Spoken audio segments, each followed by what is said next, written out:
मित्रों नमो नमः। हम लोग पिछले वीडियो में विसर्ग संधि के अंतर्गत विसर्जनीय से सह और उसके अपवाद सूत्र वाशरी और कुप्पो कपौच को पढ़े, लेकिन वह लघु सिद्धांत कौमुदी में तो इतना ही दिया है।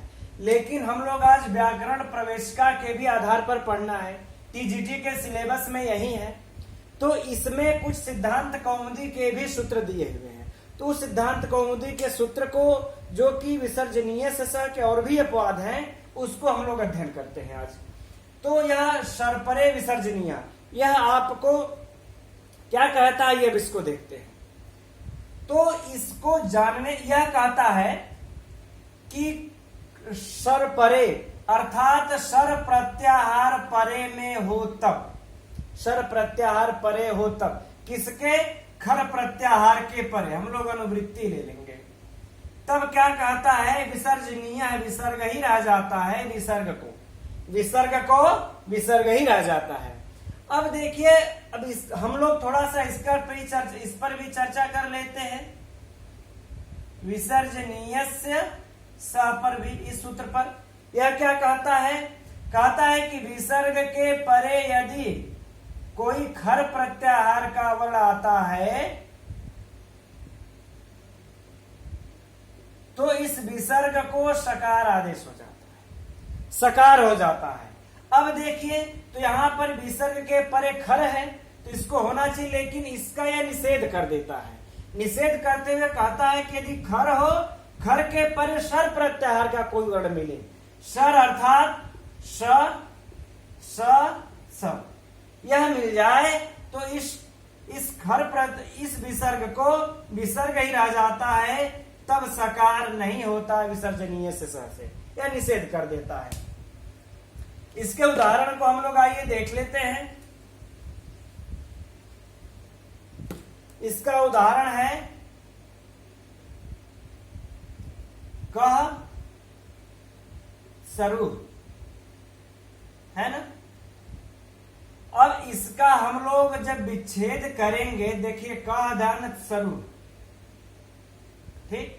तो यहां पर विसर्ग प्राप्त है, विसर्ग के बाद त है, त के बाद हमें स। यह देखिए, त हमको खर प्रत्याहार का वर्ण मिला, खर के बाद यह स हमें शर प्रत्याहार का वर्ण प्राप्त होता है।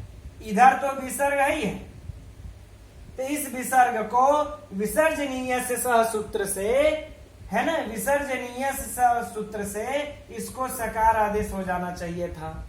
लेकिन सरपरे विसर्जनीय से निषेध होकर के कहता है कि इसको विसर्ग ही रहता है, यह सकार आदेश नहीं होगा। तो क्या हो जाएगा? कह सरु, विभक्तियां ला देंगे, कह सरु। कौन सी मूठ वाला, है ना। सरु का अर्थ क्या होता है? मूठ, है ना। यह आप लोगों को तलवार की मूठ, किसकी मूठ? तलवार की, ठीक है। यह आप लोगों को शिवराज विजय में आया हुआ है, जब यवन युवक तलवार को उल्टा करके हाथ रख करके उसकी मूठ पर बैठा रहता है, केले के पत्ते के झुरमुट में, तब वहां पर शिवराज विजय में अंबिकादत्त व्यास लिखे हैं, सरु का वर्णन वहां पर आया है, देख लीजिएगा। सरु मतलब मूठ, कह मतलब कौन सी? तलवार की मूठ। यह हम लोगों का इस प्रकार से सिद्ध हो जाता है। इसका उदाहरण और यह है, और भी है। यह तो हमारा खर प्रत्याहार के परे स का हुआ उदाहरण, है ना। अब हम लोग ऐसे यहां पर लिख लेते हैं। यह जो उदाहरण है खर के परे स का है। अब हम लोग खर के परे जो है कि मूर्धन्य स का उदाहरण देख लेते हैं, ठीक। इसका क्या मिलता है हमें? रामा लक्ष्मण, ठीक है ना। नहीं सॉरी, क्षमा कीजिएगा, रामा क्षत्रिय, ठीक। अब यहां पर देखिए रामा है, धन क्षत्रिय, हम कर लेंगे विच्छेद। अब इस क्षत्रिय में देखिए क है, क के बाद स मिल करके तब बनता है क्षत्रिय। संयुक्त अक्षर है। तो क के परे सर या खर प्रत्याहार के अंतर्गत आया, यह सर प्रत्याहार के अंतर्गत आया। तो इस विसर्ग को विसर्जनीय से विसर्ग होना चाहिए था, लेकिन इस सूत्र के द्वारा निषेध होकर के विसर्ग ही रह जाता है। जब विसर्ग ही रह जाता है तो हमें क्या प्राप्त हो जाएगा? रामा क्षत्रिय। ठीक, आगे बातें समझ में। यह हमको इसके दो उदाहरण मिलते हैं। अब आप लोग कहेंगे कि खर के परे श का भी उदाहरण मिल जाए, लेकिन इसका उदाहरण प्राप्त नहीं होता हमें। ठीक, इसलिए यही दो उदाहरण हम देखेंगे। यह उदाहरण तो बाबूराम सक्सेना भी नहीं दिए हुए हैं, यह उदाहरण जब सिद्धांत कौमुदी देखेंगे तब मिलेगा। बाबूराम सक्सेना में सिर्फ कत्सरु का ही उदाहरण मिलता है। मित्रों, इसी विसर्जनीय से स का अगला भी सूत्र है जो अपवाद में आएगा, उससे संबंधित है। तिरसो नेत्रस्याम, यह भी व्याकरण प्रविष्टा में ही मिलता है, हमें लघु सिद्धांत कौमुदी में नहीं प्राप्त होता। आइए इसको भी देख लेते हैं। यह क्या कहता है? यह कह रहा है कि तीरस, तीरस शब्द के बाद यदि क ख प फ हमें प्राप्त होता है तो इस तीरस को विकल्प से इसका स का स बना ही रहता है, स को स बना ही रहता है। ठीक, यही कहता है। अब इसका उदाहरण देखते हैं, उस उदाहरण में आप लोगों को सारी बातें समझ में आएंगी। इसका उदाहरण हमें मिलता है 3। एक तो तीरस करोति, दूसरा तीरह करोति, तीसरा करुत, जीवामूली करुत। अब इन तीनों की सिद्धियां कैसे होती हैं आइए देखते हैं। सबसे पहले इसको हम लोग विच्छेद कर लेते हैं। तीरस धन करोति, प्रक्रिया वही रहेगी सेम।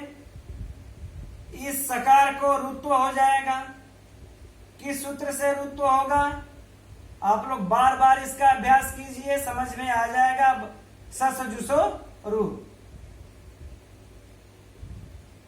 ठीक है, इस रू को विसर्ग हो जाएगा। क्या हुआ? तीरह धन करोति। किससे हुआ? खरवसानियों से हुआ। र को विसर्ग। अब देखिए यहां पर हमें सबसे पहले जो प्राप्त होता है विसर्जनीय से स प्राप्त होता है। विसर्ग के बाद खर प्रत्याहार का वर्ण है, इसलिए इस विसर्ग को सकार आदेश प्राप्त था। लेकिन कुप्पो कपौ च उसका निषेध आकर के कहता है कि या तो विसर्ग ही रहेगा या तो जीवा मूल्य हो जाएगा।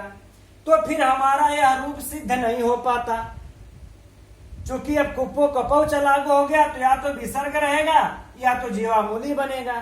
तब यह सूत्र आकर के कहता है तिरसो नेत्रस्याम, कि इस तीरस को विकल्प से सकार को सकार ही रह जाता है। ठीक, तो जब ये सकार को सकार ही रह जाएगा तो उसका हम लोग आगे देखेंगे। पहले हम लोग कुप्पो कपौ च लगा लेते हैं।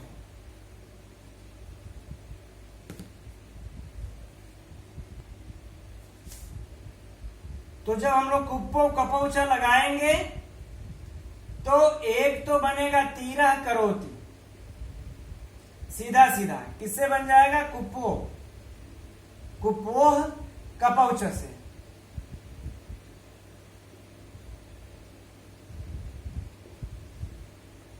और यह एक बार जीवा मूली करता है, एक बार विसर्ग ही रहने देता है। तो ये विसर्ग रहने दिया, अब एक बार जीवा मूली कर देगा तो क्या बन जाएगा? तीरह करोति। इस प्रकार से हमें यह दो रूप प्राप्त हो गया, तीरह करोति, तीरह करोति। अब यह सूत्र तो फिर यह सिद्ध नहीं हो पाता, चूंकि अब कुप्पो कपौ च यहां लागू हो गया। इसीलिए तिरसो नेत्रस्याम आकर के कहता है कि इस तीरस को स को विकल्प से स ही रहने देते हैं, अन्यत्र श्याम अर्थात विकल्प से। जब यह विकल्प से रहने देंगे इसका तो सीधे सीधे सकार को हम जोड़ देंगे तिरस्करोति, यह हमारा रूप सिद्ध हो गया, पहला, दूसरा और ये तीसरा। ठीक।